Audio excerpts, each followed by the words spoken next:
Salamat sa ating pinakamamahal na Jesus. Praise the Lord. Hallelujah. Hallelujah. Ang mataas na pagpupuri, pagdadakila, pagwawalhati sa ating pinakamamahal na Panginoon Jesus po lamang. At bumabati ako sa atin, pag-alaala sa atin, mahal na Pastor, Honorable Pastor Wildy Estrada Almeida, sa ating pag-alala ng atin Assistant Pastor Lina C. Almeida, bumabati ako sa beloved Family Almeida, sa atin ordained preacher, sa atin kapatiran, mga bisita, magandang hapon po sa inyo lahat. Agpapasalamat po ako sa mahal Panginoon talagang, hallelujah. Bago po ako makakilala sa gawain na ito, ako po may karamdaman na talagang sabi ng doktor, wala na pong kagalingan ang aking karamdaman na yon. Tinaningan po ako ng doktor ng 3 buwan lang.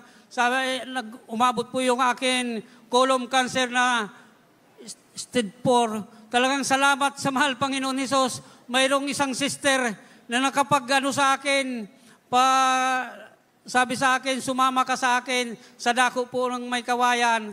Hindi ko po makalimutan yon kung anong araw yon, Linggo, June 7. Salamat sa mahal Panginoon. Imbisada ko po ng may kawayan. Dinala po kami ng mahal Panginoon Hesus sa dako po ng Amoranto. Salamat sa mahal Panginoon Hesus. Yes, ito po aking tiyan na ito para akong buntis. Yung aking arthritis, hindi ako makalakad. Pero salamat sa mahal Panginoon Hesus. Habang po nagpapatuto, ako po nakikinig.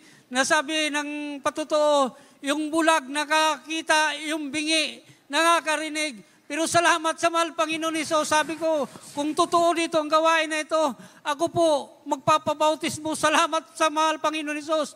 Pagkatapos ng gawain po, ako po bumaba sa baba, dahil nasa taas kami, grandstand ng Amoranto. Talang hirap na hirap ako maglakad, pero salamat sa mahal Panginoon Hesus. Talagang, pagkatapos ko tumanggap, sabi ng preacher, magpapabautismo ka kung anong mga karamdaman mo. Pag uwi mo, gagaling ka na. Pero salamat po sa mahal Panginoon Hesus. Ako po, hindi dalawang isip. Ako po, nagpabautismo. Nang ako po, ilinubog sa tubig sa pangalan ng mahal Panginoon Hesus. Pag-ahong ko po, talagang yung aking tiyan na hindi ako makahinga, yung aking arthritis na hindi ako makakisat sa baktab na yun. Pagkatapos ng bautismo po, yung aking hininga sa aking colon cancer, talagang lumuwag yung aking arthritis. Yes, naakyat po ako sa baktab na yun. Salamat po sa mahal Panginoon Hesus. Patapos po ng pauwi na po kami, talagang grabe ang himala ng mahal Panginoon. Hallelujah! Yes, amen, hallelujah. Hallelujah! Sabi ay sa kapatiran, sabi ko, kakain tayo kung nagugutom. Hallelujah! Kumain po kami. Talagang yung isang order po, hindi ko talaga maubos-ubos yan. Dahil pag kumakain ako, parang sasabog yung aking tiyan. Pero salamat sa mahal Panginoon Hesus. Yung bago, nang nabautismohan po ako, yung 2 order po yan, kulang pa. Salamat sa mahal Panginoon Hesus. Yes, habang po, pauwi kami sa dako po ng Valenzuela, talagang grabe ang himala ng mahal Panginoon Hesus.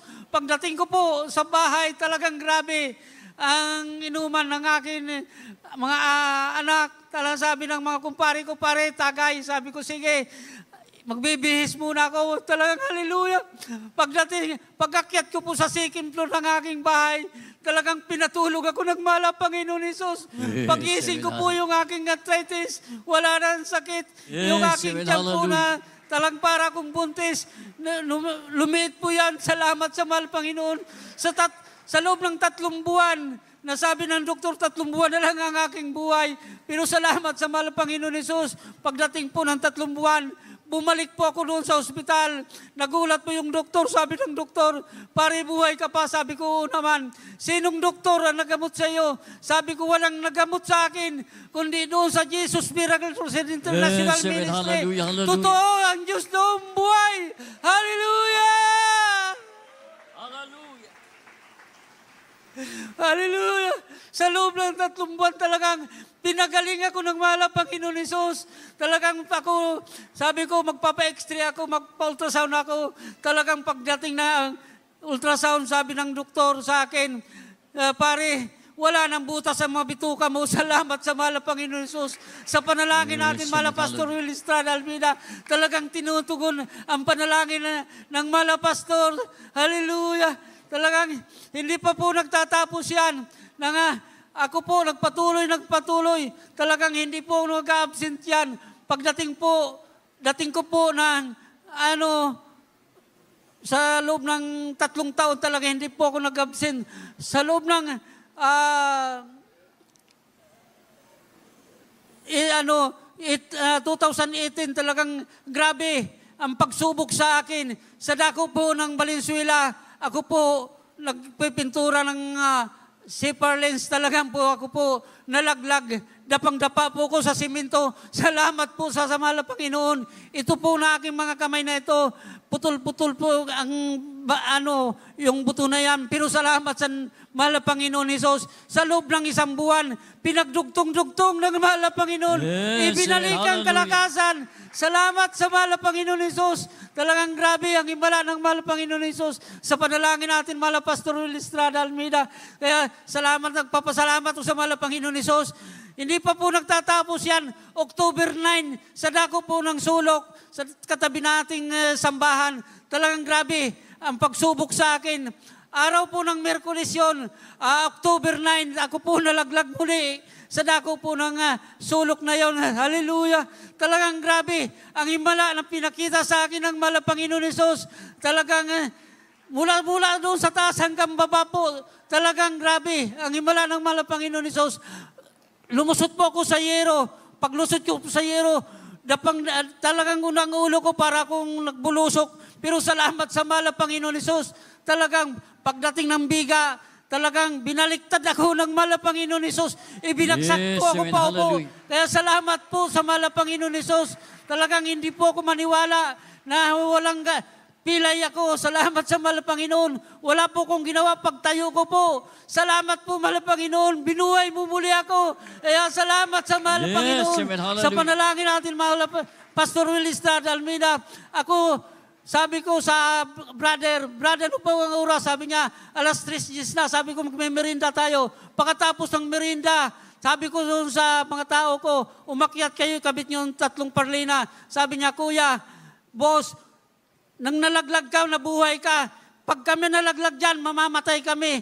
Wala po akong magawa dahil ayaw nila sumunod na sa akin. Ako po, nanalangin sa mahal na Panginoon Hesus. Sabi ko, mahal na Panginoon, kung paintulutan mo po ako, na umakyat muli dyan. Salamat sa mahal na Panginoon Hesus. Dinala ko po yung metrong mahaba. Pagdating po doon sa linalaglagan ko na linusutan ko sa yero, itinuntun ko ang metro, umabot ng 34 feet. Salamat sa mahal na Panginoon Hesus.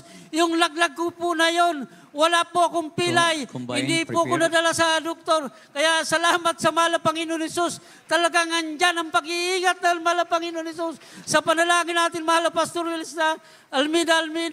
Talagang salamat. Salamat sa mahal na Panginoon Hesus. Hindi pa po nagtatapos yan.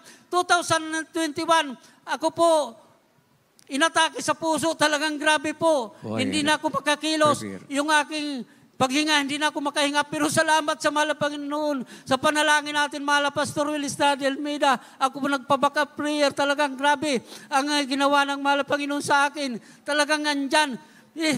Pinagaling ng mahal na Panginoon yung sakit ko sa puso. Salamat sa mahal na Panginoon Sus. Talagang hindi pa po nagtatapos yan. Sa loob ng 17 years ako na dumadalo dito, talagang grabe.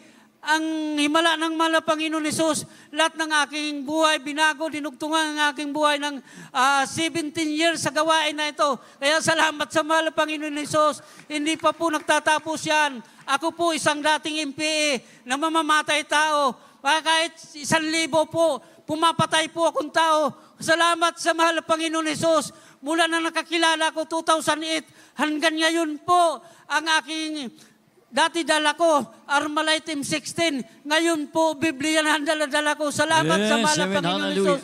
Nagpapasalamat ako sa mahal na Panginoon Isus.